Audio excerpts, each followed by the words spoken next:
হকপন্থীদের লাইফে আল্লাহ পাকের পক্ষ থেকে একটা বিশেষ অনুগ্রহ হচ্ছে একাকিত্ব। মানে একাকিত্ব কেন নিয়ামত বললাম? কারণ একাকিত্ব মানুষকে আল্লাহ চিনিয়ে দেয়। অনেক আলেম দেখবেন যারা জেল টেল খেটে বের হয়েছেন, তারা সবাই একটা কথা বলবেন, জেলখানায় আমরা আল্লাহকে চিনেছি। সব আলেমরা এই কথা বলে যারা ওখান থেকে বের হয়ে আসে। কারণ একাকিত্ব মানুষকে গভীরভাবে ভাবায়, আল্লাহকে পাওয়ায়, আল্লাহর কাছে দোয়া করতে শেখায়, মানুষকে বোঝায় যে আল্লাহ ছাড়া কেউ নাই সাহায্য করার। তো যারা হকপন্থী হয়, একাকিত্ব তাদের বরণ করতেই হয়। এটা মাথায় রেখে পথ চলতে হবে। ইব্রাহিম আলাইহিস সালাম পথ চলা শুরু করলেন। এবার কি হলো? তিনি কি বাসা থেকে বের হয়ে সেই এলাকা, ওই নমরুদের দেশ ছেড়ে চলে গিয়েছিলেন? উত্তর না। প্রথমে তিনি চলে যান নাই। প্রথমে তিনি ওই সমাজেই থেকেছেন, থেকে দাওয়াত দেওয়ার চেষ্টা করেছেন। তিনি ওই সমাজেই থেকেছেন, থেকে দাওয়াত দেওয়ার চেষ্টা করেন। ঠিক মুহাম্মদ সাল্লাল্লাহু আলাইহি ওয়াসাল্লামের মতো। সমাজের মানুষ যখন নির্যাতন নিপীড়ন করছেন, তিনি কি শুরুতেই সমাজ ছেড়ে বের হয়ে চলে গেছেন? না, 13 বছর দাওয়াত দিয়েছেন। কত বছর? 13 বছর। তো ইব্রাহিম আলাইহিস সালাম সমাজের মানুষকে দাওয়াত দেন। কিভাবে দেন? কোরআনে এভাবে ভাষা আসছে। আমি সূরাগুলোর নাম বলে দিই, আপনারা একটু চেক করে নিয়েন। সূরা আম্বিয়ার মধ্যে আসছে, সূরা সফফাতের মধ্যে আসছে, সূরা আনআমের মধ্যে আসছে। তো তিনি দাওয়াত দেন এভাবে যে ওয়াইজ ক্বালা ইব্রাহিম, যখন ইব্রাহিম বললেন লিআবিহি ওয়া কওমিহি, তার বাবাকে এবং তার কওমকে বললেন, মা হাযিহি তামাসিলু আল্লাতী আনতুম লাহা আকিফুন, তোমরা এইসব কি মূর্তির উপাসনা করো, এর চারপাশে ঘুরতে থাকো, কি সব করো? তো তারা বলে যে নাহনু বাল ওয়াজাদনা আবাআনা কাযালিকা ইয়াফআলুন, আমরা আমাদের বাপ দাদাদেরকে দেখেছি এইভাবেই করতে। তাদের রেফারেন্স কিন্তু এটাই ছিল। কোনো দালিলিক জ্ঞানতাত্ত্বিক যুক্তি বিজ্ঞান দর্শন এখানে নাই। দর্শন এখানে কি ফিলোসফিটা কি? বাপ দাদাদেরকে দেখেছি করছে। তো এটা দিয়ে আবার অনেক সময় বাংলাদেশে আবার একটা ট্রেন্ড চালু করা হয়েছে যে তোমরা দীর্ঘদিন 1200 বছর থেকে যে ইসলামটা ফলো করে আসছো ওটা ভুয়া, আমরা যেটা নতুন মডারেশন দিচ্ছি এটাই সঠিক। এই দলিল সেম না। এখানে অমুসলিমদেরকে দাওয়াত দেওয়া হচ্ছে। অমুসলিমরা বলছে যে আমরা বাপ দাদাদেরকে দেখেছি যে তারা এইভাবেই মূর্তি পূজা করতো, আমরা তাই করি। এটার সাথে কি হানাফি মাযহাবকে মিলাবেন আপনি? হ্যাঁ, হানাফি মাযহাব বাপ দাদা থেকে চলে আসে, ভুয়া, নতুন যেটা দিচ্ছি এটাই সঠিক। আস্তাগফিরুল্লাহ। তো আমরা হাত চেঞ্জ করাটাকে এখন মনে করি হিন্দু থেকে মুসলমান হইলাম মনে হয়। হাত বদল করাটাকে মনে হয় যে হিন্দু থেকে মুসলমান হইছি মনে হয়। গভীরে ঢোকেন ওলামায়ে কেরামদের মানে দার্সে গিয়ে বসে গভীরে ঢুকলে বুঝতে পারবেন যে ইসলামিক স্কুল অফ থটগুলা প্রত্যেকটারই ভিত্তি আছে। এগুলোর গভীর শেকড় আছে, ভিত্তি আছে। আল্লাহ, রাসূল এবং রাসূলের সাহাবীগণ, এই তিনটাকেই মানতে হবে। আপনি যদি বলেন যে আমি সাহাবীদেরকে মানি না, খালি আল্লাহ এবং রাসূলকে মানি, তাহলে আল্লাহকে রাসূলকে মানতে পারবেন না। সাহাবীদের অনুসরণ না করলে রাসূলকে ফলো করতে পারবেন না। তো ওইটা আজকের ইস্যু না, এটা ফিকহি অনেক ব্যাপার, গভীর ব্যাপার, এটা অন্যদের কথা হবে। এই দলিল আর এই দলিল কিন্তু সেম করা যাবে না। আবার আমরা বাপ দাদা থেকে দেখে আসছি তোমরা নামাজ এইভাবে পড়ো, এই নামাজ ওই দলিল চলবে না, আমারটা ঠিক, এটা ঠিক না। নামাজ যেটা পড়ে আসে তারা, এটা ঠিক আছে। এর প্রত্যেকটা দলিলের মধ্যে অথেন্টিসিটি আছে। এরকম করে সমাজে ফিতনা ছড়ানো ঠিক হবে না, বিভ্রান্তি ছড়ানো ঠিক হবে না।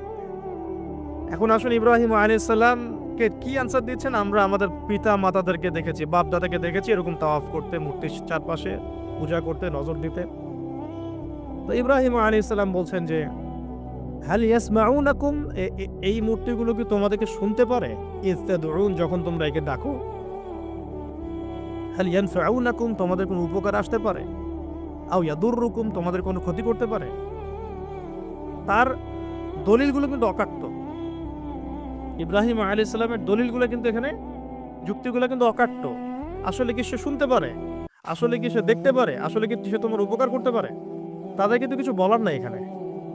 তারা বলছে বাল ওয়াজাদনা আবানা কাযালিকা ইয়াফআলুন, আমাদের পিতা মাতা বাপ দাদাদেরকে দেখেছি এইভাবেই করতে। ইব্রাহিম আলাইহিস সালাম বলছেন যে ইন্নাকুম আনতুম লাফি দালালিম মুবিন, তোমরা তো সুস্পষ্ট বিভ্রান্তির মধ্যে আছো তাহলে। তো এরকম আরো অনেক আয়াত আছে সূরা সফফাতের মধ্যে, ওয়া ইন্না মিন শিআতিহি লা ইব্রাহিম ইয জাআ রাব্বাহু বিকলবিন সালিম ইয ক্বালা লিআবিহি ওয়া কওমিহি মাযা তা'বুদুন, তোমরা কিসের ইবাদত করো? আইফকান আলিহাতান দুনাল্লাহি তুরিদুন, তোমরা কি আল্লাহ সম্পর্কে মিথ্যা মিথ্যা মিথ্যা আরোপ করতে চাচ্ছ? ফামা যন্নুকুম বিরাব্বিল আলামিন, আল্লাহ রাব্বুল আলামিন সম্পর্কে তোমাদের কি ধারণা?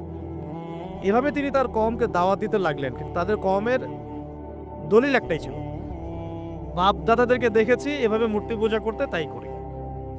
সনাতন, এটা ছিল কি সনাতন থটস। অথচ সর্বপ্রথম এটা শুরু হয় কোন নবীর আমল থেকে? নূহ আলাইহিস সালাম। নূহ আলাইহিস সালামের যুগের মানুষ সর্বপ্রথম এই মূর্তি পূজা শিরক করেছে। এর আগে মূর্তি পূজা ওয়ার্ল্ডে ছিল না, নূহ আলাইহিস সালামের যুগ থেকে শুরু হয়েছে। তাহলে এটাকে আমরা সর্বোচ্চ পর্যায়ে সনাতন বলতে পারি না।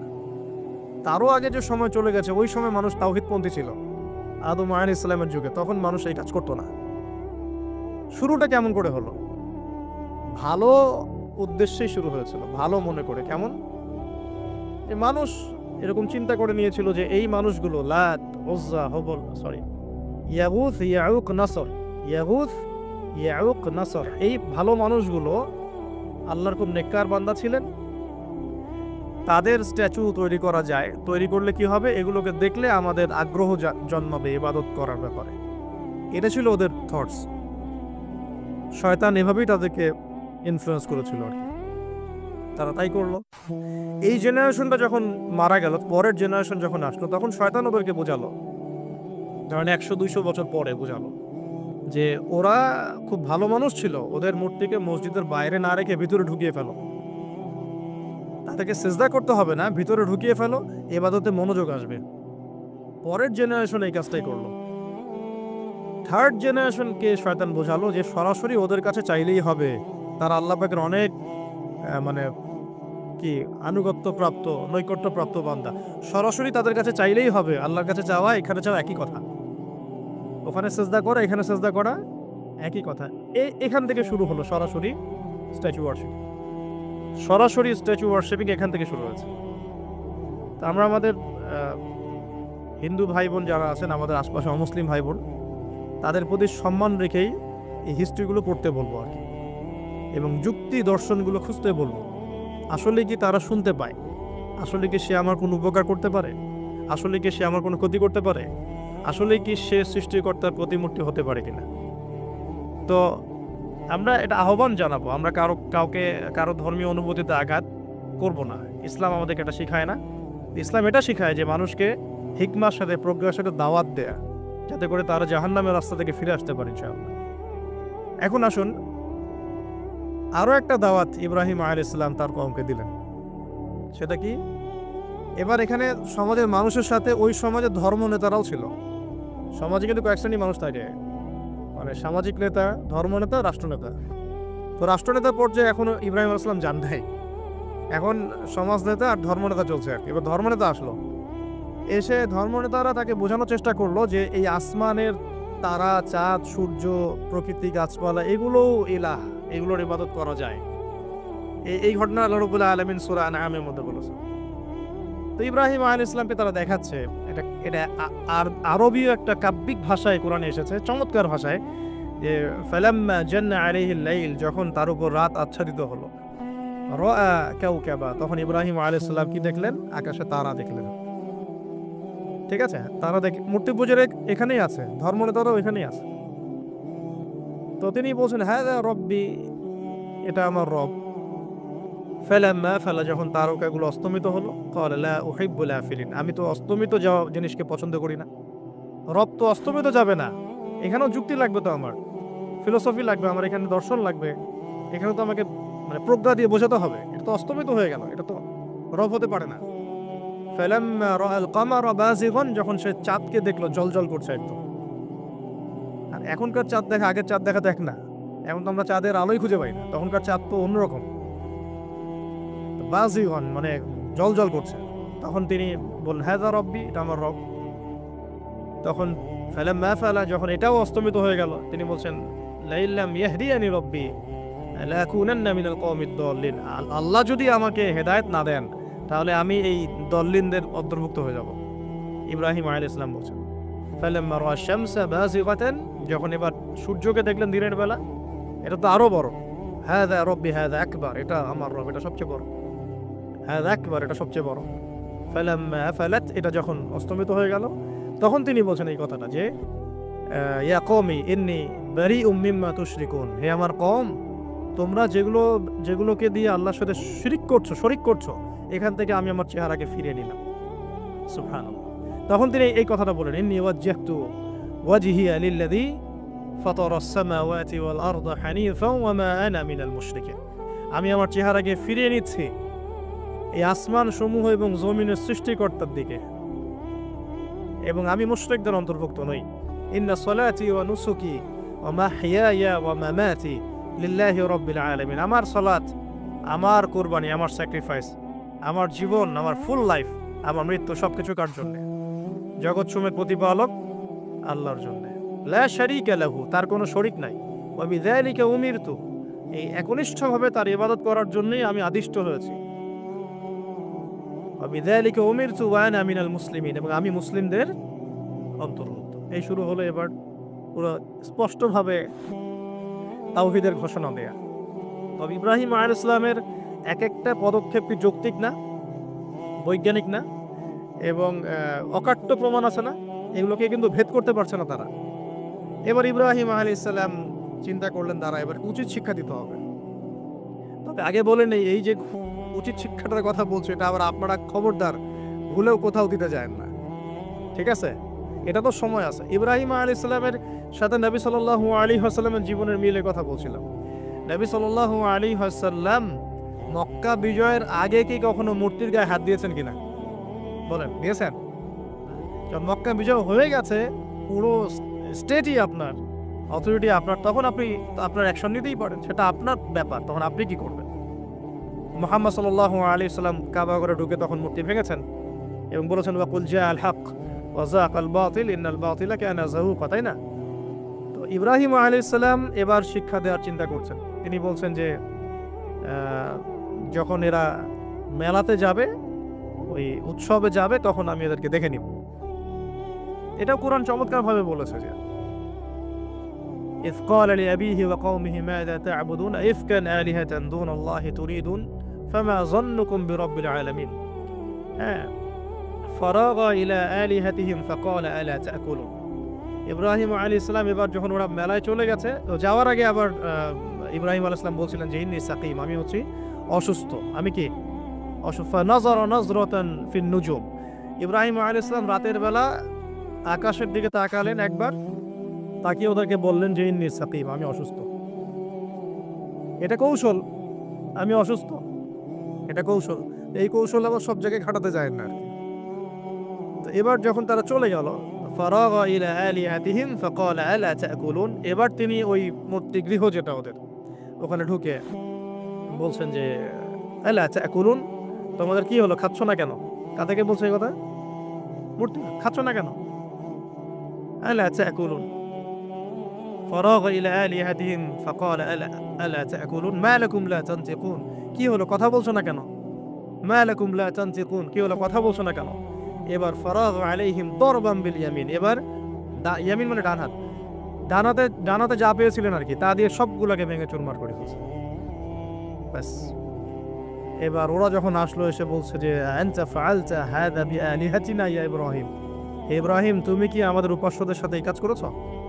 ইব্রাহিম বলছেন লা, না, বাল লা আসলে কোরআনে নাই, আমি নিজের মতো করে বললাম আরবি বলতে বলতে।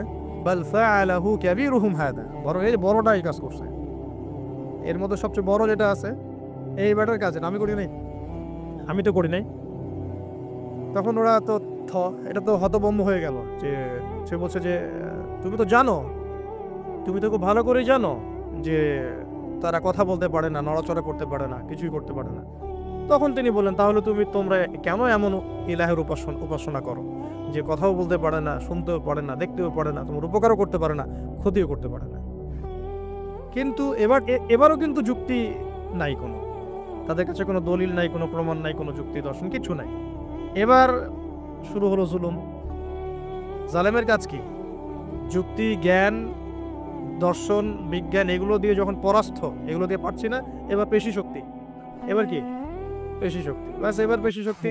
ইব্রাহিম আলাইহিস সালামকে নিয়ে যাওয়া হচ্ছে নমরুদের দরবারে। এবার চলো, এবার তোমার আজকে খবর আছে। এবার পুরো রিমান্ড হবে 7 দিনের। একদিন রিমান্ড হলেই অবস্থা খারাপ হয়ে যাওয়ার কথা। ইব্রাহিম আলাইহিস সালামকে এবার নিয়ে যাচ্ছে ধরেন নমরুদের কাছে। কি যে হবে আল্লাহ ভালো জানেন। ইব্রাহিম আলাইহিস সালাম যখন যাচ্ছেন তখন কি তিনি জানতেন যে আল্লাহ পাক তাকে আগুন থেকে বাঁচাবেন? এই ঘটনা যে ঘটবে তিনি কি জানতেন? আচ্ছা, আমরা না হয় জানি যে এমনটা হয়েছিল। ইব্রাহিম আলাইহিস সালাম ওই সময় তো আর জানতেন না যে কি হতে যাচ্ছে। তার মানে তার ওই সময় তার ঈমানের তেজ, তার স্থিরতা, ইস্তেকামা এবং তাওয়াক্কুল কত বেশি ছিল। তাকে নিয়ে যাওয়া হচ্ছে। এবারে নমরুদের সামনে দাঁড় করিয়ে নমরুদ এবার একটু মজা নিয়ে জিজ্ঞাসা করলো যে কে তোমার রব? ওই কবরের প্রশ্ন করার মতো, মান রব্বুক, তোমার রব কে? তো ইব্রাহিম আলাইহিস সালাম বলছে রব্বি আল্লাযী ইউহয়ী ওয়া ইউমীত, আমার রব তিনি যিনি জীবন দেন মৃত্যুও দেন। এবার নমরুদ বলছে ক্বালা আনা উহয়ী ওয়া উমীত, আমি তো জীবন দেই মৃত্যু দেই। কিভাবে? একজন এই যাবজ্জীবন প্রাপ্ত আসামিকে ডেকে নিয়ে ছেড়ে দিল, দিয়ে বলল যে জীবন দিলাম। আর একজন আসামিকে ডেকে তৎক্ষণাৎ মৃত্যুদণ্ড, এই মৃত্যু দিলাম। তো ইব্রাহিম দেখলেন আলাইহিস সালাম এ তো মোটা বুদ্ধির মানুষ, কারণ যে যত বড় জালেম হয় তার বুদ্ধি তত মোটা হয়, কিন্তু এটা মাথায় রাখবেন। ফেরাউনের মতো জুলুম মানুষের বুদ্ধি লোপ করে দেয়, আর শিরক মানুষের মধ্যে ভয় সঞ্চার করে। যখন যখন আপনি শিরক করতে থাকবেন মনে খুব ভয় কাজ করবে। এবং মুশরিক বাহিনী কখনো ইসলামের বিজয় লাভ করতে পারে নাই। যে মুসলিম সেনাবাহিনীর মধ্যেও শিরক ছিল না, ওরা যুদ্ধের মাঠে পরাজিত হয়ে গেছে।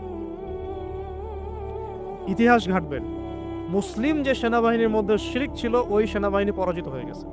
আবার অল্প গুটি কয়েক সেনাবাহিনী তারা তাওহীদপন্থী ছিল, তারা জয়লাভ করেছে। ইতিহাস ঘেটে দেখবেন। তো জুলুম কি করে? বুদ্ধি লোপ পায়। নমরুদের বুদ্ধি লোপ পেয়ে গেল। তো ইব্রাহিম আলাইহিস সালাম বলছেন রব্বি আল্লাযী ইউহয়ী ওয়া ইউমীত, এ তো এটা বুঝলো না। তাহলে ইন্নাল্লাহা তাআলা ইন্নাল্লাহা ইয়াতি বিশ-শামসি মিনাল মাশরিক ফাতি বিহা মিনাল মাগরিব। ইব্রাহিম আলাইহিস সালাম বলছেন যে আল্লাহ রাব্বুল আলামিন, আমার আল্লাহ তিনি পূর্ব দিক থেকে সূর্য ওঠান। তো তুমি যদি ইলাহ হয়ে থাকো তাহলে পশ্চিম দিক থেকে উঠাও। এটা আরো বড় অকাট্য দলিল হলো। তার অবস্থাটা আল্লাহ ব্যাখ্যা করছেন এভাবে, আল্লাহ বলছেন ফাবুহিতাল্লাযী কাফার, কাফের একদম হতভম্ব হয়ে গেল। একদম হতভম্ব হয়ে তো লাভ নাই, পেশি শক্তি আছে আমার। তোমার যুক্তি, বিজ্ঞান, দর্শন, থিওরি তো আমার দরকার নাই। তোমার দিনের জ্ঞানে এলেমেন্ট তোমার দরকার নাই। তোমার ওয়াজনসিয়তের আমার দরকার নাই। আমার কাছে কি আছে? পেশি শক্তি আছে। পিটায় সব সিধা করে ফেলা একেবারে। ব্যাস ইব্রাহিম আলাইহিস সালামের জন্য বলছে ফাআল হাররিকুহু ওয়ানসুরু আলিহাতাকুম, একে জ্বালায় দাও, পুরায় দাও, একে জ্বালায় পুরায় দাও, তোমাদের ইলাহদেরকে সাহায্য করো। আল্লাহ পাক অন্য জায়গায় বলছেন যে ফাআরাদু বিহি কাইদান ফাজআলনাহুমুল আসফালিন, তারা ইব্রাহিম আলাইহিস সালামকে নিয়ে একটা বিশেষ বড় একটা কৌশল করল। এই কৌশলটা কি ছিল? তাকে অগ্নিকুণ্ডের মধ্যে ফেলে দেওয়ার একটা চেষ্টা করলো, আগুন জ্বালিয়ে রাখলো। বলা হয় 40 দিন, এগুলো হিস্ট্রি বা তাফসীরুলতে আসছে, আমি জাস্ট পুরান টেক্সট টু দ্য পয়েন্ট বলছি। তো আগুন দাউ দাউ করে জ্বলতে লাগলো, ওই ব্যাবিলন ওখানকার সব মানুষ দেখছে বিষয়টা। তো ইব্রাহিম আলাইহিস সালামকে ফেলে দেওয়া হবে। দেখেন, যখন ফেলে দেওয়া হবে তখন কি ইব্রাহিম জানতেন যে তিনি আগুনে পড়বেন না? তিনি তাহলে প্রস্তুত ছিলেন, তিনি তখন জীবন দেওয়ার জন্য প্রস্তুত ছিলেন। ঠিক আছে, এখন তাকে ফেলে দেওয়া হচ্ছে, ঠিক ওই সময়ে জিবরাইল আলাইহিস সালামের আগমন। সুবহানাল্লাহ। তিনি এসে বলছিলেন যে আমার কাছে কোনো হাজত আছে নাকি আপনার? তখনও ইব্রাহিম আলাইহিস সালাম বলেছেন আপনার কাছে আমার কোনো হাজত নাই। হাসবি আল্লাহ ওয়া নি'মাল ওয়াকিল, এই যে কথাটা আমরা বলি হাসবুনাল্লাহু ওয়া নি'মাল ওয়াকিল, হাসবি আল্লাহ ওয়া নি'মাল ওয়াকিল, ইব্রাহিম আলাইহিস সালাম বললেন আল্লাহই আমার জন্য যথেষ্ট এবং তিনিই আমার উত্তম কর্মবিধায়ক। এরকম মোমেন্টে বান্দা যখন আল্লাহকে এভাবে চাবে, আল্লাহ রাব্বুল আলামিন না এসে পারবেন? কখনোই পারবেন ইনশাআল্লাহ। তখন আল্লাহ রাব্বুল আলামিনের আদেশ চলে আসলো, ইয়া নার, হে আগুন, কুনি বারদান ওয়া সালামান আলা ইব্রাহিম, ইব্রাহিমের জন্য ঠান্ডা হয়ে যাও, শীতল ঠান্ডা হও, মানে খুব শীতল না, বা আরামদায়ক শীতল ঠান্ডা হয়ে যাও। সুবহানাল্লাহ। এভাবে আল্লাহ রাব্বুল আলামিন ইব্রাহিম আলাইহিস সালামকে অগ্নি পরীক্ষা থেকে বাঁচালেন। ওখানে ইব্রাহিম আলাইহিস সালাম থাকলেন, কোনো ক্ষতি হলো না। তিনি পরবর্তী সময় বলেছিলেন ওই সময়টুকুর মধ্যেই তিনি শান্তিতে ছিলেন। যে বললাম না, অনেকে যে নির্যাতন নিপীড়নের শিকার হয় তারপরে বলে যে ওই সময়টুকুই ভালো ছিলাম, আল্লাহকে পেয়েছিলাম, তেলাওয়াত বেশি ছিল, তাহাজ্জুদ বেশি ছিল, পরে ফিতনার যুগে চলে আসছি। তো এই হলো অগ্নি পরীক্ষা। এরপরে কমকে দাওয়াত দেওয়ার হলো না, সেখান থেকে চলে যেতে হলো। ওই যে এই যে অগ্নি পরীক্ষা ইব্রাহিম আলাইহিস সালামকে এখানে দিতে হয়েছে, ওইরকম পরীক্ষা আমাদের নবী সাল্লাল্লাহু আলাইহি ওয়াসাল্লামকে দিতে হয়েছে তায়েফের মাঠে, দিতে হয়েছে বদরের মাঠে, উহুদের মাঠে। এখানে আল্লাহ পাক ফেরেশতা নামিয়ে দিয়েছেন সাহায্যের জন্য, বদরের মাঠে দেখেন, উহুদের মাঠে আল্লাহ পাক ফেরেশতা নামিয়েছেন সাহায্যের জন্য। একদম হুবাহু মিল পাবেন আপনি জিনিসগুলো, খালি বাসিরা থাকলেই হবে, ধরতে পারলেই হবে জিনিসগুলো। সামনে যাই, এবার শুরু হলো জীবনের দ্বিতীয় পর্যায়ে। এবার তিনি হিজরত করে চলে যাচ্ছেন। দেখেন এখানেও হিজরত, আবার নবী সাল্লাল্লাহু আলাইহি ওয়াসাল্লামের যুগেও মক্কা থেকে মদিনায় নবীগণের জীবনের সাথে এগুলো জড়িত। ঠিক আছে, এখন যাওয়ার তো একজন সাথী লাগবে। একাকিত্বের জীবনের অবসান ঘটলো, আল্লাহ রাব্বুল আলামিন তাকে সাথী দিলেন। সাথীর নাম হচ্ছে সারা আলাইহিস সালাম। কি নাম? অনন্য সুন্দরী নারী ছিলেন। ইতিহাসে বলা হয় যে দুজন নারী সবচেয়ে বেশি সুন্দরী, দুজন।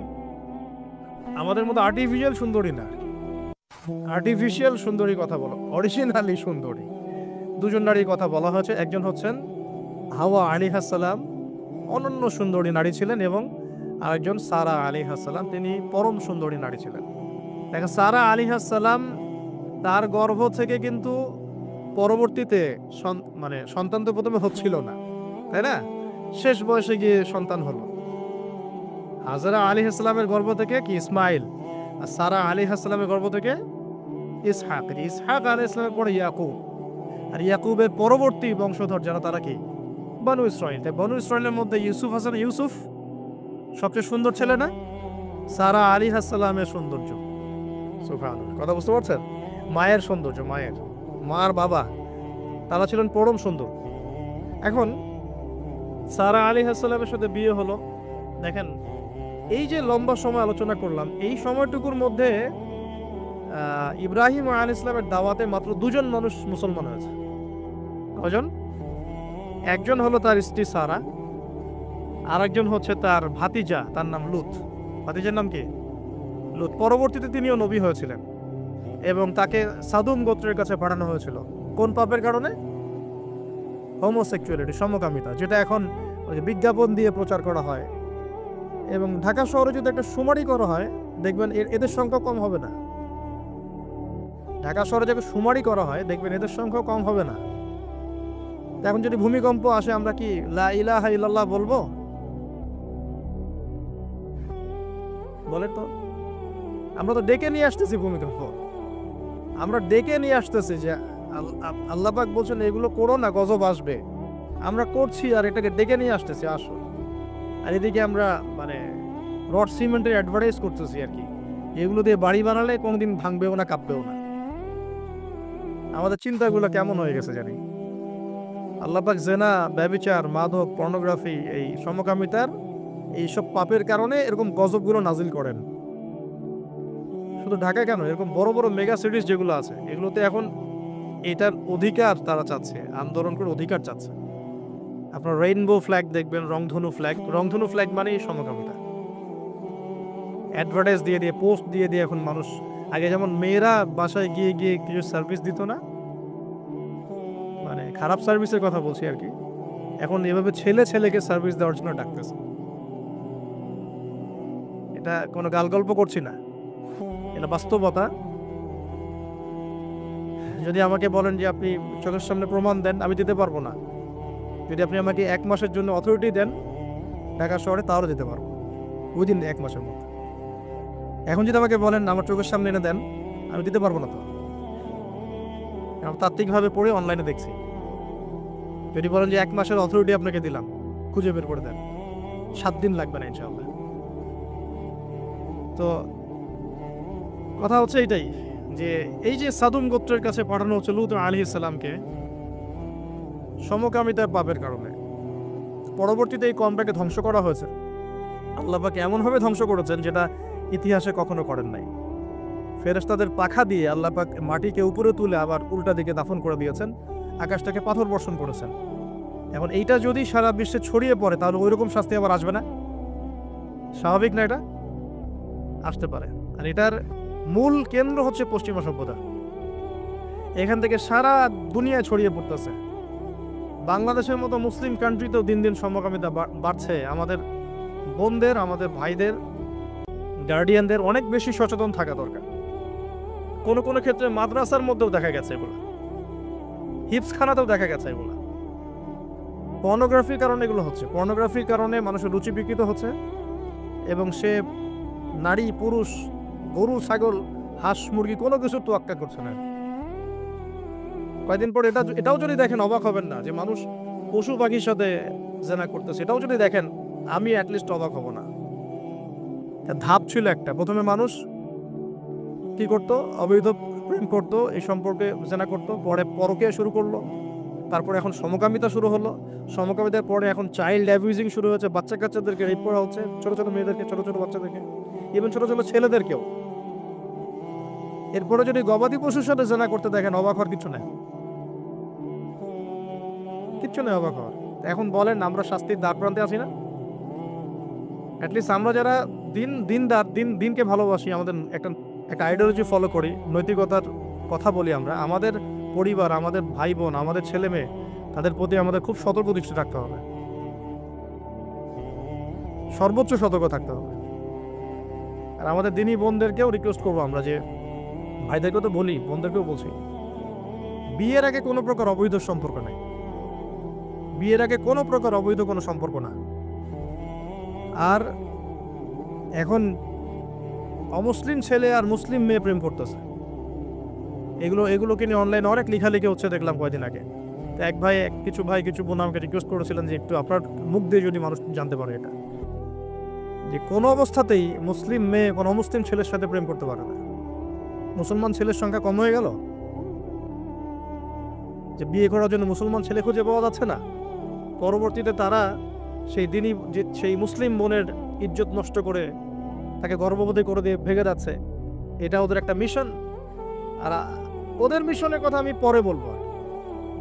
আমি মুসলিম মেয়ে হয়ে কেমন করে একটা অমুসলিম ছেলের সাথে প্রেম করতে পারবো? আমার বাসার মুসলিম মেয়ে কেমন করে একটা অমুসলিম ছেলের সাথে প্রেম করতে পারে? এটা তো আমাকে আগে ফাঁসির কাজটা ঝোলানো দরকার, আগে বিচারটা তো আমার করা দরকার আগে। আমরা আমাদের দিনী বন্ধুকে সর্বোচ্চ সতর্ক করব। জীবন চলে গেলেও ফিরে আসতে পারে না, আল্লাহর হাতে তো। মানুষ অনেক সময় জীবন মৃত্যু সন্ধিক্ষণে থাকে না, আল্লাহ পাক ফিরিয়ে বাঁচিয়ে দেন না। ইজ্জত চলে গেলে কখনো ফিরে আসে না, ইজ্জত চলে গেলে ফিরে আসে। আল্লাহ আমাদেরকে বোঝার তৌফিক দান। আচ্ছা, এবার আসেন, হিজরতের পালা শুরু হলো, সাথীকে মাত্র দুজন। কয়জন বলেন তো? এখন কয়জন সাথী মুসলিম? দুজন, সারা আলাইহিস সালাম এবং লূত আলাইহিস সালাম। এবার হিজরতের পথে একটা ঘটনা আছে। হিজরতটা হয়েছে কোথায়? ব্যাবিলন থেকে কেনানে। কোথায়? কেনান কোন জায়গা? এটা শামের অন্তর্ভুক্ত একটা জায়গা। শাম মানে শুধু সিরিয়া নয়, বরং এটার একটা বড় ব্যাপ্তি আছে। প্যালেস্টাইন, জেরুজালেম এর অদূরেই শামের মধ্যেই, প্যালেস্টাইন জেরুজালেমের অদূরেই এই কেনান একটা জায়গা ছিল। এখানে খালিল নামে একটা জায়গা এখনো আছে। কি নামে? খালিল, বর্তমান নাম খালিল। ইব্রাহিম আলাইহিস ইসলামকে কি বলা হয়? খালিলুল্লাহ, আল্লাহর খালিল। ওই নামটা কিন্তু এখনো এখানে আছে আর কি। এখানে হিজরত করা হয়। তারপরে এখানে থাকতে লাগলেন তার স্ত্রী সারা আলাইহিস সালাম। এক সময় ওই এলাকায় একটু দুর্ভিক্ষ দেখা দিল। তখন তারা মিশরের দিকে যাচ্ছিলেন খাবারের সন্ধানে। যাওয়ার সময় সেখানে একটা রাজা ছিল। রাজাটা লম্পট টাইপের। লম্পট রাজা বোঝেন কিনা? যারা নারীর নেশা খবর কি, যে মেয়েকেই দেখে তাকে তুলে নিয়ে যায়। এগুলো নতুন পাপ না। ইতিহাসে যেগুলো দেখতে এখন যেগুলো হচ্ছে, এগুলো হিস্ট্রিতে ছিল, আগেও ছিল। কোরআনে এগুলো সবগুলোকে কেন ব্যাখ্যা করা হয়েছে? কারণ শেষ জামানায় শেষ নবীর উম্মতে এগুলো সবই হবে। শেষ নবীর উম্মতের সময় এই সবগুলো রিপিট হবে, কারণ আল্লাহ পাক সব জানিয়ে দিয়েছেন আমাদেরকে কি হয়েছিল আগে। আমরা হচ্ছে সামারি, পাপের সামারি। সারা ওয়ার্ল্ডের যত পাপ ছিল এগুলো সামারাইজিং করা হয়েছে, এই উম্মত হবে, এগুলো উম্মতের মধ্যে। এই জন্য আল্লাহ পাক সতর্ক করেছেন বারবার। এখন এই রাজা সারা আলাইহিস সালামের দিকে চোখ দিল। এখানে আমাদের দিনী বোনদেরকে একটা মারাত্মক নসিহত করতে চাই। এটা আমি পড়ছিলাম যখন, গত 3 দিন থেকে আমি 2বার এখানে পড়তে থেমে গেছে। সারা আলাইহিস সালামকে যখন কিডন্যাপ করা হয়েছে, তখন দুটো কাজ হয়েছে এখানে। এক, ইব্রাহিম আলাইহিস সালাম সাথে সাথেই তিনি নামাজে দাঁড়িয়ে গেছেন। ইব্রাহিম আলাইহিস সালাম কি করেছেন? নামাজে দাঁড়িয়ে গেছেন। আর সারা আলাইহিস সালামের দিকে যখন হাত বাড়াচ্ছে এই আপনার লম্পট বাদশা, সারা আলাইহিস সালাম সময় চেয়েছেন যে আমি নামাজ পড়ব, আমাকে নামাজ পড়ার ব্যবস্থা করে দেয়া হোক। সারা আলাইহিস সালাম অজু করে এসেছেন, অজু করে নামাজে দাঁড়িয়েছেন। দাঁড়িয়ে 2 রাকাত নামাজ পড়ে আল্লাহর কাছে দোয়া করেছেন, আল্লাহুম্মা ইন কুনতা তা'লাম, হে আল্লাহ আপনি যদি জানেন, আল্লাহুম্মা ইন কুনতা তা'লাম, হে আল্লাহ আপনি যদি জানেন যে ইন্নী ক্বাদ আহসানতু ফারজি ইল্লা যাওজি, আমি আমার লজ্জাস্থানকে হেফাজত করে রেখেছিলাম, সতীত্বকে কখনো নষ্ট করিনি, শুধু আমার স্বামীর হক আমি স্বামীকে দিয়েছি। মানে আমি আমার স্বামী ছাড়া অন্য কারো কাছে আমার সতীত্ব নষ্ট করি নাই। যদি আপনি এটা জেনে থাকেন, আল্লাহ ফানসুরনি, আল্লাহ আপনি আমাকে সাহায্য করেন, ওয়ালা তুসমিত আলাইয়া হাযাল কাফির, আমার উপরে এই কাফেরকে আপনি বিজয়ী করেন না। এই দোয়াটা দিনী বন্যা মুখস্থ করে রাখতে পারেন, কারণ অনেকেই চলতে ফিরতে উঠতে বসতে অনেক রকম হ্যারাসমেন্টের শিকার হন। যদি আপনি সতীত্ব রক্ষা করে চলতে পারেন তখন আল্লাহর কাছে দোয়া করবেন, আল্লাহ আপনি যদি জেনে থাকেন আমি আমার সতীত্ব রক্ষা করেছি, আমি অনেস্ট, আমি আমার সতীত্ব রক্ষা করেছি, কারো সামনে আমি আমার সতীত্ব নষ্ট করি নাই, আল্লাহ আপনি এই জালেমের এগেনস্টে, এই কাফের এগেনস্টে, এই ফাসেকের এগেনস্টে আমাকে সাহায্য করেন। এই দোয়া করার সাথে সাথেই এই বাদশার হাতটা অবশ হয়ে গেছে, হাত আর আগাচ্ছে না, হাত প্যারালাইজ হয়ে গেছে, পড়ে গেল সে। তখন আবার তিনি দোয়া করছেন সারা আলাইহিস সালাম, আল্লাহ এখন যদি সে মারা যায় তার মানুষ মনে করবে আমি মেরে ফেলছি। তখন আল্লাহ পাক তাকে ছেড়ে দিলেন, ভালো হয়ে উঠলো। আবার ওই যে বললাম পশুর স্বভাব তো কখনো ঠিক হয় না, আবার হাত দেওয়া শুরু করলো, চেষ্টা করলো, আবার অবশ হয়ে গেল। এভাবে 3-4 বার চেষ্টা করেছে। এরপরে যখন পারছে না তখন সে বলছে যে আমার সামনে কোন শয়তানকে তোমরা নিয়ে আসছো, সে তার ভাষায় বলছে আর কি, আমার সামনে কোন শয়তানকে হাজির করছো, একে নিয়ে যাও আমার সামনে থেকে। তো ছেড়ে দিল। তারপরে সাথে হাজারা আলাইহিস সালামকেও মানে হাদিয়া হিসেবে দিয়ে দিস, একে নিয়ে যাও। এবার হাজারা আলাইহিস সালাম, সারা আলাইহিস সালাম, ইব্রাহিম আলাইহিস সালাম কেনানে চলে আসলেন। এখন সারা আলাইহিস সালাম তো ভাবছেন তিনি বন্ধা, তিনি ভাবছেন যে আমার সন্তান হচ্ছে না। তখন ইব্রাহিম আলাইহিস সালামের বয়স প্রায় 86 বছর। কত বছর? আর সারা আলাইহিস সালামের বয়স প্রায় 70। তো 70 বছর হয়ে গেছে একটা মহিলার, মনে করেন বাচ্চা কাচ্চা হয়নি, তাহলে তো তার মনে হবে যে আমার মনে হয় বাচ্চা কাচ্চা হবে না, স্বামীর তো বংশ বাড়ছে না, তো বংশ রক্ষার স্বার্থে আমি তাকে একটা বিয়ে দেওয়ার চেষ্টা করছি। তখন হাজারা আলাইহিস সালামের সাথে তার বিয়ে দেওয়া হয়। এই হলো সেকেন্ড ওয়াইফ। এখনকার পশ্চিমা সভ্যতা অবশ্য আমাদেরকে শেখায় যে একজন নোবেল মানুষ আর কি, মানে a noble man can not marry মানে টুয়াইস, অর্থাৎ এটা শিখায় যে একজন ভালো মানুষ একাধিক বিয়ে করতে পারে না। এটা নোবেলরা মানে যারা পশ্চিমারা শেখায়, কিন্তু ওরা আবার এটা শেখানোর সাথে সাথে তাদের সোসাইটির মধ্যে একজন মানুষ 10টা-20টা মেয়ের সাথে জেনার চর্চা ঠিকই করে, এটা আবার ওখানে অ্যাভেলেবল। তো নবীগণের সুন্নাহ এটা কাদের সুন্নাহ? নবীগণের সুন্নাহ। কারণ নবীগণ এগুলো ম্যানেজ করতে পারতেন, মেনটেন করতে পারতেন, তাদেরকে আল্লাহ পাক ফিজিক্যাল, মেন্টাল সব ধরনের অ্যাবিলিটি দিয়েছিলেন। এবার বিয়ে হয়ে গেল, কিসের উদ্দেশ্যে দেওয়া হয়েছে? সন্তান।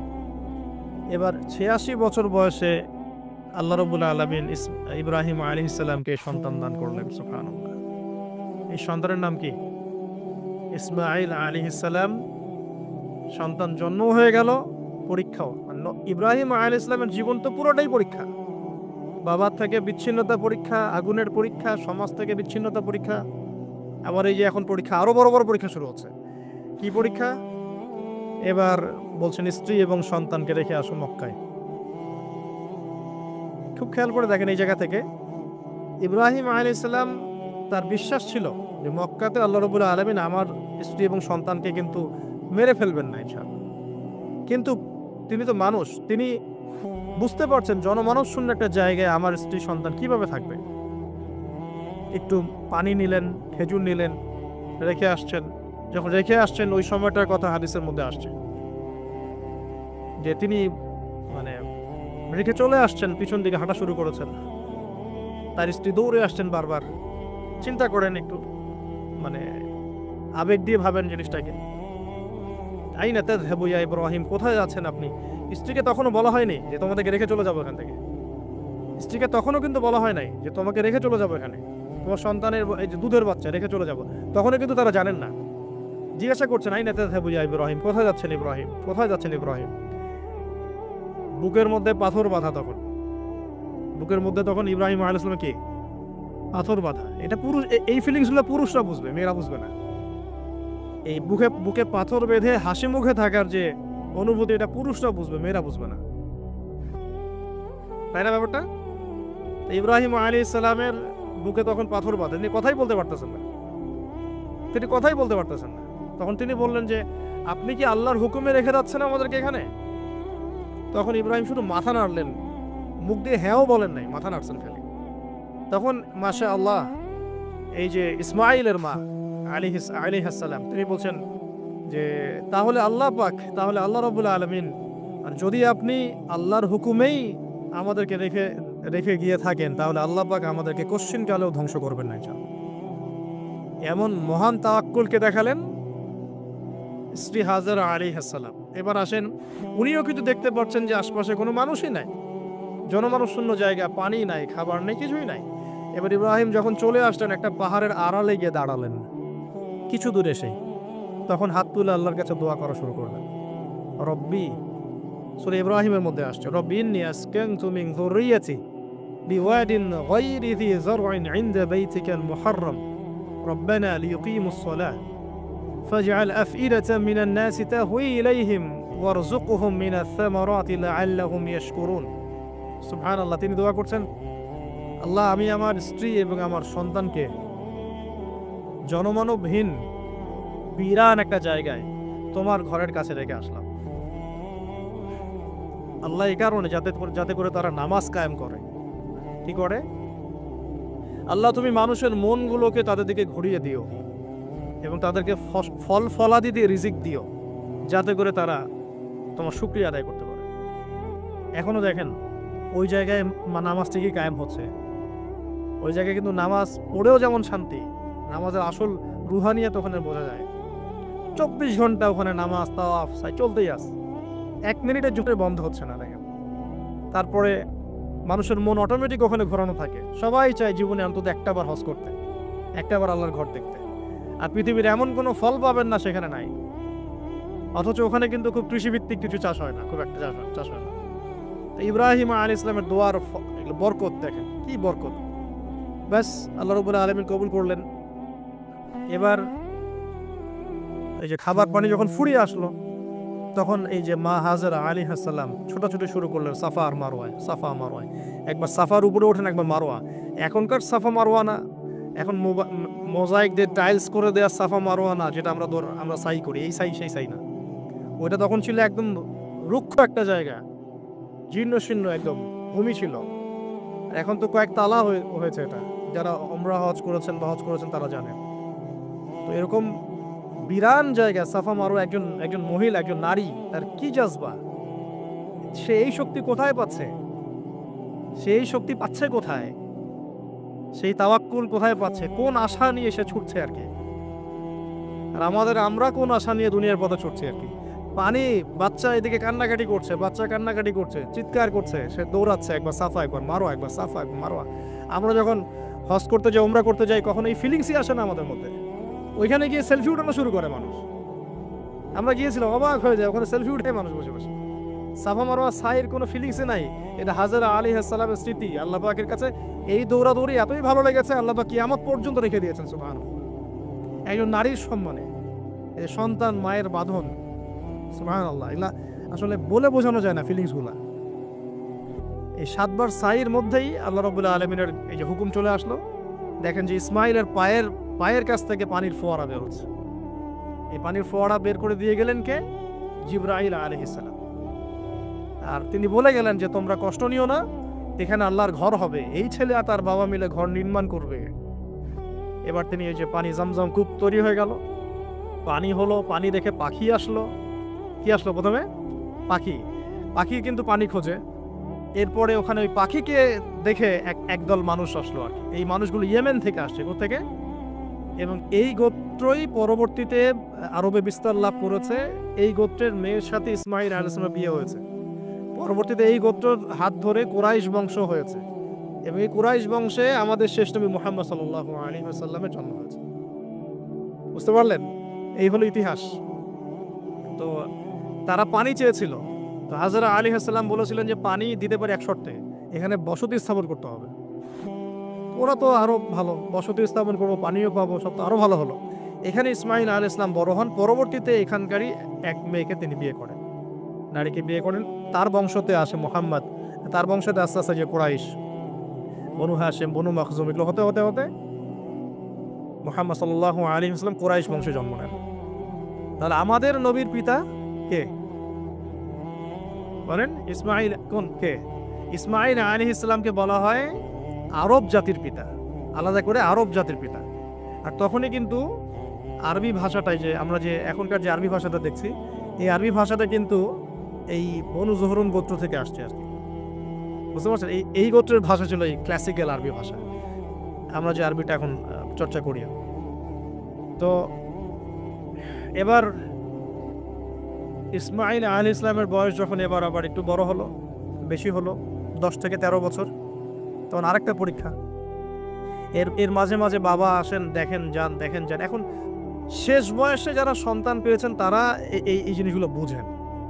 আমরা যারা বিয়ে শাদী করি নাই, সন্তান হয় নাই, আমরা আসলে এগুলো পড়ি, বুঝতে পারি না। কারো যদি সন্তান মারা গিয়ে থাকে, তাকে দাফন করে থাকেন, তারা এই ফিলিংসগুলো বোঝেন, বুঝবেন। কিন্তু যারা সন্তানের বাবা হই নাই, আমরা মানে আনম্যারিড অ্যাডাল্ট হই নাই, আমরা এগুলো বুঝি না, আমরা এগুলো পড়ি, আমরা এগুলো যে রিডিং পড়তে পারি।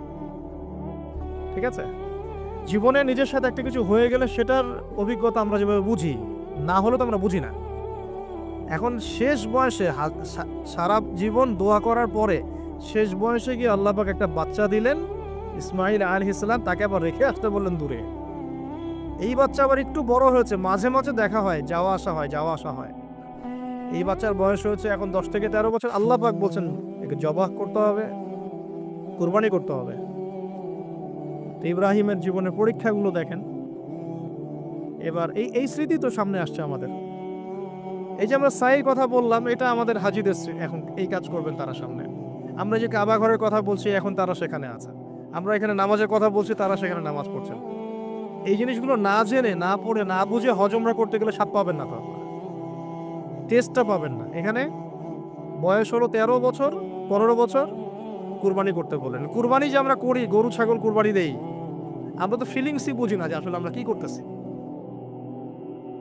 কেন করছি, কার স্মৃতিতে করছি, না করলে কি হতো। তো এটা নিয়ে তো এই যে একটু আগে এক ভাই বলে গেলেন যে এগুলো নিয়ে যে বিভিন্ন মহলে অনেক সমালোচনা, পশু কুরবানি, অমানবিক, এই সেই, এগুলো তো চিন্তারই জায়গা নাই। এগুলো চিন্তার তো জায়গাই নাই আমাদের কাছে। কারণ এখানে সবচেয়ে বড় কথা ছিল নিজের জীবন কুরবানি করা, নিজের জীবনটা কুরবানি করা। নিজের জীবন না আছে, আল্লাহ আমার কাছে একটা খাসি চেয়েছেন, একটা গরু চেয়েছেন, একটা বাহিমাতুন আনআম চেয়েছেন। এখানে তো আমার নিজের জীবনটাই দেওয়ার কথা ছিল। ওটা না নিয়ে আল্লাহ পাক বলেছেন যে বাহিমাতুন আনআম একটা দিলেই হবে। তোমার কাছে ওটার গোশতও চাই না, চামড়াও চাই না, কিছুই চাই না, তাকওয়াটুকু চাই। তাতেই এত কথা। এটা দামই বা কত? 10-15 হাজার, একটা গরু 50,000, 60,000, 1 লাখ টাকা। 1 লাখ টাকা কি আপনি সন্তানের মূল্য দিয়ে হিসাব করতে পারবেন? তো এখানে মূল জিনিসটাই হচ্ছে আল্লাহ পাকের হুকুম। আল্লাহ পাকের হুকুমই সবচেয়ে বড় কথা। আল্লাহ পাকের হুকুমের ফলেই নেকি হয়, অন্য কোনো কাজের নেকি নেই। আল্লাহ পাক হুকুম দিয়েছেন বলেই। একটা এক্সাম্পল দিয়ে সামনে যাব। হাজিরা মিনায় রাত কাটাবে না? মিনায় এমনিতে হারাম শরীফে নামাজ পড়লে কত নেকি হয়? 1 রাকাত নামাজ পড়লে 1 লক্ষ নেকি হয়। মানে 1 ওয়াক্ত নামাজ পড়লে 1 লক্ষ ওয়াক্তের নেকি হয়। হারামের কথা বলছে, কাবার কথা বলছে। আর মদিনায় তো 1000। তো কাবা ঘরে নামাজ পড়লে এত নেকি হয়। আল্লাহ রাব্বুল আলামিন এখান থেকে হাজিদেরকে বলেছেন যে মিনায় গিয়ে রাত কাটাতে হবে। এখানে হুকুমটা কি? মিনায় গিয়ে রাত কাটাতে হবে, এটা হজের একটা কাজের মধ্যে অন্তর্ভুক্ত। মিনায় গিয়ে রাত কাটাতে হবে। আর কেউ যদি মনে করে যে মিনায় গিয়ে তো নামাজ পড়লে তো 1 লক্ষ রাকাত নেকি নাই, হারাম শরীফে নামাজ পড়লে 1 ওয়াক্ত পড়লে 1 লক্ষ ওয়াক্তের নেকি হয়, তা আমি হারামেই থেকে যাই, মিনায় যাব না, ও কি নেকি পাবেন? ওর হজই হবে না। এখানে নেকিটা বড় কথা না, বড় কথাটা কি? আল্লাহর হুকুম। আল্লাহ পাকের হুকুমের পিছনে কি নেকি আছে এটা আমি সংখ্যা দিয়ে কাউন্ট করতে পারবো না। আল্লাহ পাক হুকুম দিয়েছেন মানে সেখানে ইনফিনিটিভ নেকি আছে আর কি। ওটা 1 লক্ষ 2 লক্ষ 5 লক্ষ দিয়ে হিসাব করা যাবে না। এখানে কেন কুরবানি করছি? আল্লাহর হুকুম, যুক্তি বিজ্ঞান দর্শন খোঁজার দরকার নেই তখন।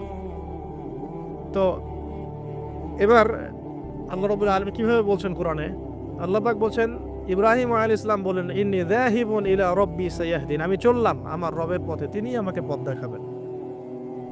এই আয়াতটা খুবই মনে শান্তিদায়ক আয়াত। জীবনে অনেক কিছু হয়ে যাবে, কিন্তু এই আয়াতটা যদি তেলাওয়াত করতে পারেন ভেতরে ভেতরে আল্লাহকে পাবেন। ইন্নী যাহিবুন ইলা রাব্বি সায়াহদিন, আমি ছুটলাম, আমি চললাম আমার রবের দিকে, তিনি আমাকে পথ দেখাবেন। রব্বি হাবলি মিনাস সালিহিন, আল্লাহ আমাকে সুসন্তান দান করুন, সালেহীন সন্তান দান করুন। ফাবাশশারনাহু বিগুলামিন হালিম, আল্লাহ বলছেন আমি তাকে সহনশীল সন্তান দান করলাম, সহনশীল সন্তান দান করলাম। এবার ফালাম্মা বালাগা মাআহু সা'য়া, এবার যখন বাচ্চাটা বাবার সাথে দৌড়াদৌড়ি করা শিখলো, মানে এই যে 10 12 14 বছর বয়স, এই সময় বাচ্চাগুলো আরো বেশি আকর্ষণীয় হয়। শেষ বয়সের বাচ্চা, এত দোয়া করার পরে একটাই বাচ্চা, একটাই ছেলে, শেষ বয়সের, কেবল বড় হচ্ছে, বাবার সাথে মানে দৌড়াদৌড়ি করতে শিখছে, সন্তানের প্রতি বাবার ভালোবাসা আরো গাঢ় হচ্ছে। আল্লাহ পাক তখনই পরীক্ষা নিলেন, যাতে দেখতে চান আল্লাহ পাক আমার ভালোবাসা বেশি না তোমার সন্তানের প্রতি ভালোবাসা বেশি। সন্তানকে পেয়ে আবার আমাকে ভুলে যাওনি তো? সুবহানাল্লাহ, সুবহানাল্লাহ। এবার ফালাম্মা বালাগা মাআহু সা'য়া, যখন সন্তান ছোটাছুটি করা শুরু করলো, দৌড়াদৌড়ি করতে শিখলো, ক্বালা ইয়া বুনাই, ইব্রাহিম আলাইহিস সালাম বলছেন, হে আমার সন্তান, ইন্নী আরা ফিল মানামি আন্নী আযবাহুকা, আমি আমার স্বপ্নে দেখেছি আমি তোমাকে জবাই করছি। এই কথাটা কিন্তু তিনি গিয়েই তাকে বলেন নাই, তিনি সন্তানকে নিয়ে হাঁটছেন হাঁটছেন হাঁটছেন, কাবাগর থেকে প্রায় 8 কিলোমিটার দূরে চলে গেছে, যেখানে কুরবানি করি মিনা প্রান্তরে 8 কিলোমিটার দূরে চলে গেছে। সেখানে গিয়ে তিনি বলছেন যে বাবা আমি স্বপ্নে দেখেছি আমি তোমাকে জবাই করছি। আগে কিন্তু বলেন নাই যে আমি স্বপ্নে দেখেছি তোমাকে জবাই করছি, চলো আমার সাথে। জেনে ইসমাইল আলাইহিস সালাম জেনে শুনে যাননি ওখানে যে আমাকে ওখানে গিয়ে জবাই করবে আব্বা, অ্যাটেম্পট নিবে। তিনি আগে জানতেন না, ইসমাইলও আগে জানতেন না। যখন তাকে নিয়ে গেছেন ওই স্পটে নিয়ে গেছেন যে যেখানে জবাই করবেন বা মনস্থ করেছেন, ওইখানে গিয়ে তিনি বলছেন যে ইন্নী আরা ফিল মানামি আন্নী আযবাহুকা, বাবা আমি স্বপ্নে দেখেছি আমি তোমাকে জবাই করছি। ফানজুর মাযা তারা, তোমার রায় কি আমাকে বলো, তুমি কি ভাবছো আমাকে বলো। যেমন বাবা, যেমন বাবা তেমন সন্তান হচ্ছে এখানে বড় কথা হবে, যেমন মা তেমন সন্তান। মা বলেছিল এক সময় আপনি কোথাও যাচ্ছেন আমাদেরকে ছেড়ে, তাই না? মনে আছে? ও আচ্ছা, আল্লাহ আদেশ করেছেন, তাহলে আল্লাহ আমাদেরকে ধ্বংস করবেন না। ঠিক ওই রকম মায়ের গর্ভ থেকে এই সন্তান যে বলছে যে ইয়া আবাতি, হে আমার আব্বা, ইফআল মা তুমার, আপনি করেন, আপনাকে যে আদেশ করেছে আল্লাহ পাক আপনি সেটাই করেন। সাতাজিদুনি ইনশাআল্লাহু মিনাস সাবিরিন, ইনশাআল্লাহ আপনি আমাকে ধৈর্যশীল পাবেন। একটা ছেলে আমাকে দেখেন এই জেনারেশনে, একটা ছেলে যে এইভাবে আল্লাহর জন্য জীবন দেওয়ার জন্য প্রস্তুত আছে। দেওয়ার দরকার নেই জীবন, আল্লাহর জন্য জাস্ট 5 ওয়াক্ত নামাজটা পড়ুক, আল্লাহর জন্য 5 ওয়াক্ত নামাজ পড়ুক, ফজর সহ, ফজর সহ আল্লাহর জন্য রেগুলার তাহাজ্জুদ পড়ে। জীবন দেওয়া বহুত দূরের কথা, এটা হাইয়েস্ট লেভেল, এটা আমি বলতে চাচ্ছি না।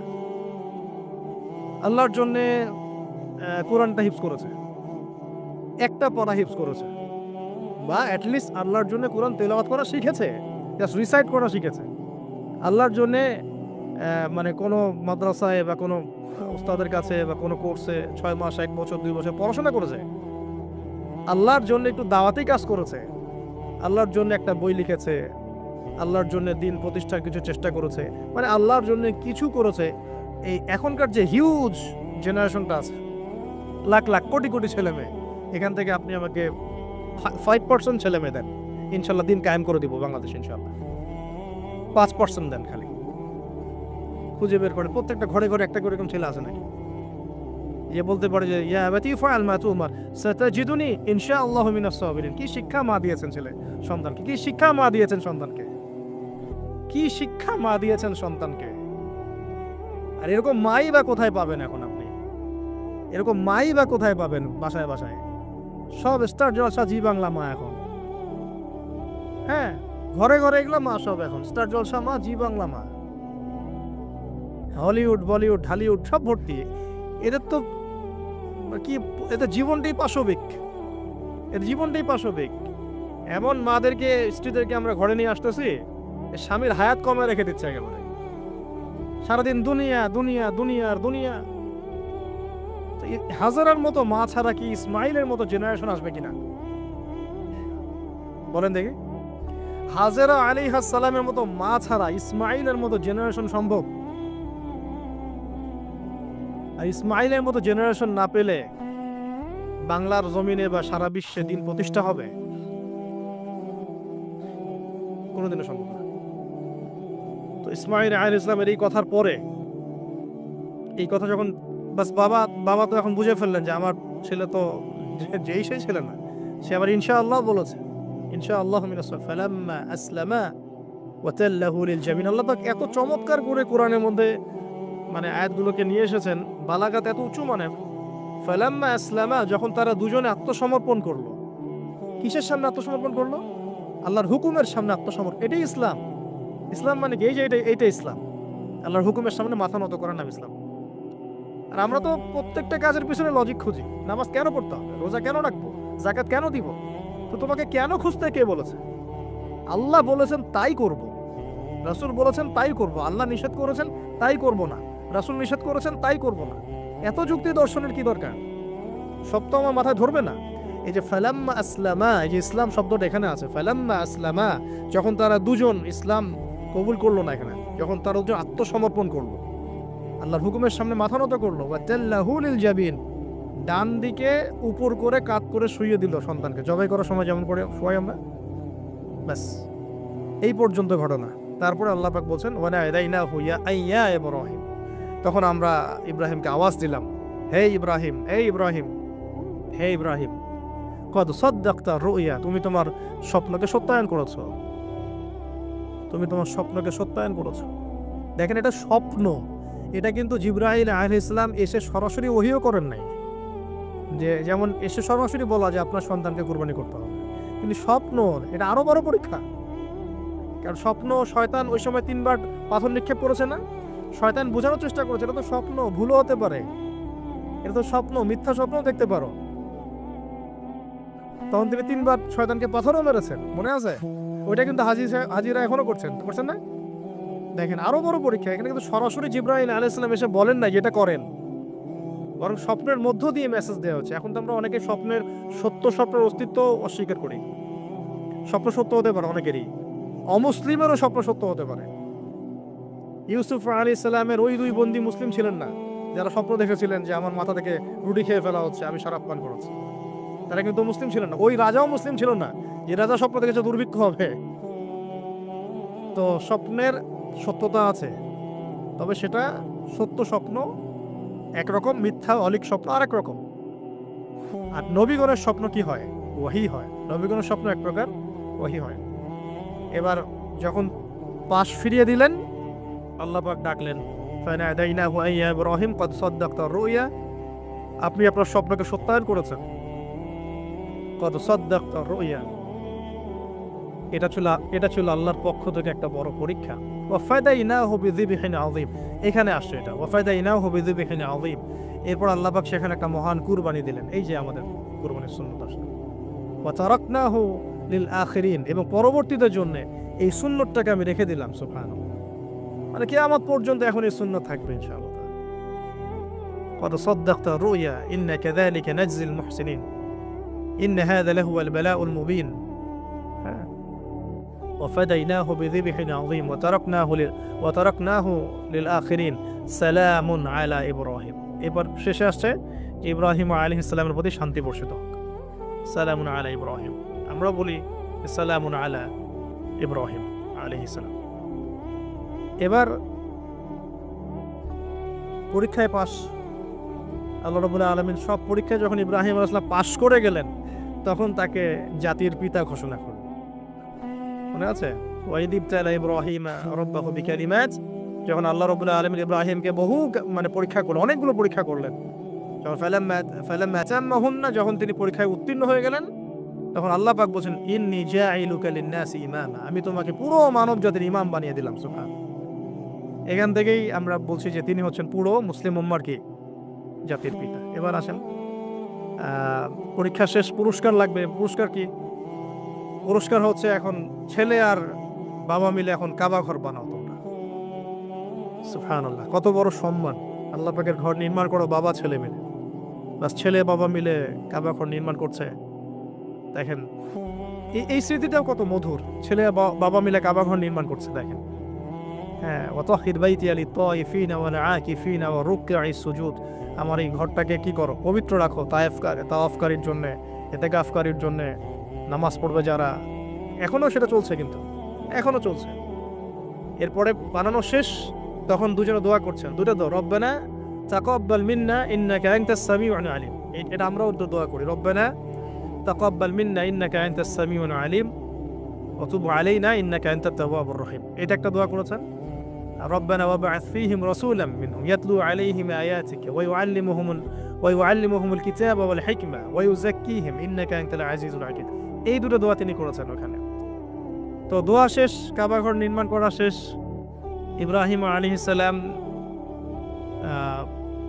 200 বছর বেঁচে ছিলেন, বলা হয় তিনি 200 বছর বেঁচে ছিলেন। এরপরে তিনি যখন ফিরে গেছেন কেনানে, তখন গিয়ে শুনেছেন তার এই স্ত্রী সারা আলাইহিস সালামও গর্ভবতী হয়েছেন। মাশাআল্লাহ। এবং তিনি অবাক হয়েছিলেন যে এই বয়সে গর্ভবতী কি হবে।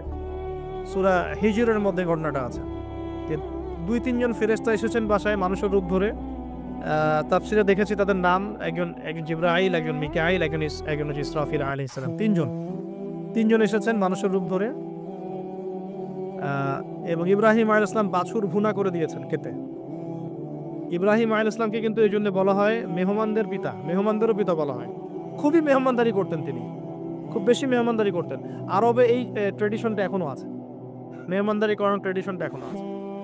তো তারা হাত বাড়িয়ে খাচ্ছে না, এটা দেখে তিনি ভয় পেলেন। তখন তিনি বললেন যে ভয় পাওয়ার কোনো কারণ নাই। তারা বললেন ভয় পাওয়ার কোনো কারণ নাই, আমরা এসেছি লুতের কওমের কাছে, ওই কওমের উপরে আযাব অবধারিত হয়ে গেছে এবং আমরা সেখানে আল্লাহর গজব ফেলবে। এরপরে কি হলো ওটা তো আপনারা জানেন। এখানে সুসংবাদ দিয়েছিলেন যে আপনার স্ত্রী সারা তিনি সন্তান জন্ম দিবেন ইনশাআল্লাহ। সারা আলাইহিস সালাম থেকে অবাক হয়েছেন যে এই বয়সে কিভাবে। তখন তারা বলেছিলেন আল্লাহর রহমত থেকে কি আপনি অবাক হচ্ছেন? তার গর্ভে এরপরে জন্ম নিল ইসহাক আলাইহিস সালাম। ইসহাক আলাইহিস সালামের পরে আসছে ইয়াকুব আলাইহিস সালাম। তারপরে ইয়াকুব আলাইহিস সালামের আরেকটা নাম হচ্ছে ইসরাইল, তার নামে পুরো কওমের নাম বনু ইসরাইল। তারপরে ইউসুফ, ইউনুস, এই যে এইভাবে ট্রেন চলতে থাকে। বলা হয় যে 1,24,000 নবী রসুলের মধ্যে, বলা হয় 1,24,000 নবী রসুলের মধ্যে বেশিরভাগ নবী এই বংশে এসেছেন। তাহলে দেখেন, যে নারীর সন্তান হচ্ছিল না দীর্ঘদিন ধরে, সেই নারী হয়ে গেলেন নবীগণের মা। সেই নারী হয়ে গেলেন কি? আল্লাহ পাকের রহমত। তাহলে তাদের পরিবারে কত পরীক্ষা, কত ট্র্যাজেডি, কত রহমত, কত আল্লাহ পাকের মারেফত, অলৌকিকতা। এই সব কিছু মিলিয়ে হচ্ছে আমাদের এই যে আপনার জিলহজের 10 দিন, কুরবানি, আমাদের হজ, আমাদের ওমরা, আমাদের তাওয়াফ, আমাদের সাই, আমাদের কুরবানি, যে আমাদের পাথর নিক্ষেপ করা, এই পুরো বিষয়গুলো ইব্রাহিম আলাইহিস সালামের এই মহান জীবনের সাথে সম্পৃক্ত আছে। তো আমরা এই জীবন থেকে যে শিক্ষাগুলো পাইলাম, এই শিক্ষাগুলোর পয়েন্টসগুলো একটু খালি খেয়াল করি আমরা। 1 নম্বর, ইব্রাহিম আলাইহিস সালামের জীবন থেকে শিক্ষা পেলাম আত্মসমর্পণের। 1 নম্বর শিক্ষা কি ভাই? আত্মসমর্পণ। মানে জীবনের যেখানেই আল্লাহ পাকের যে হুকুম আসবে মাথা পেতে নিতে হবে, কোনো প্রশ্ন করা যাবে না, কোনো প্রশ্ন করা যাবে না, কোনো যুক্তি বিজ্ঞান দর্শনও খোঁজার দরকার নেই। হ্যাঁ, থাকতে পারে, কিন্তু আমি সেটার জ্ঞান নাও রাখতে পারি। যুক্তি থাকতে পারে, বিজ্ঞান থাকতে পারে, দর্শন থাকতেও পারে, এটা কিছু কিছু আমার বুঝে আসতেও পারে। আবার এমন হতে পারে বেশিরভাগই আমি বুঝতে পারছি না, তারপরেও আমাকে আত্মসমর্পণ করতেই হবে। এর নাম হলো ইসলাম। এটা হলো প্রথম কথা। দ্বিতীয় হচ্ছে যে যারা এরকম করে আত্মসমর্পণ করবে তাদেরকে তাওহীদপন্থী হতে হবে। ইব্রাহিম আলাইহিস সালামের পুরো এই লাইফ হিস্ট্রিটার মধ্যে আছে তাওহীদ, তাওহীদ আর তাওহীদ, একত্ববাদ, একত্ববাদ, একত্ববাদ। আল্লাহ রাব্বুল আলামিনের একত্ববাদ শিখুন, কিতাবুত তাওহীদ, এই টাইপের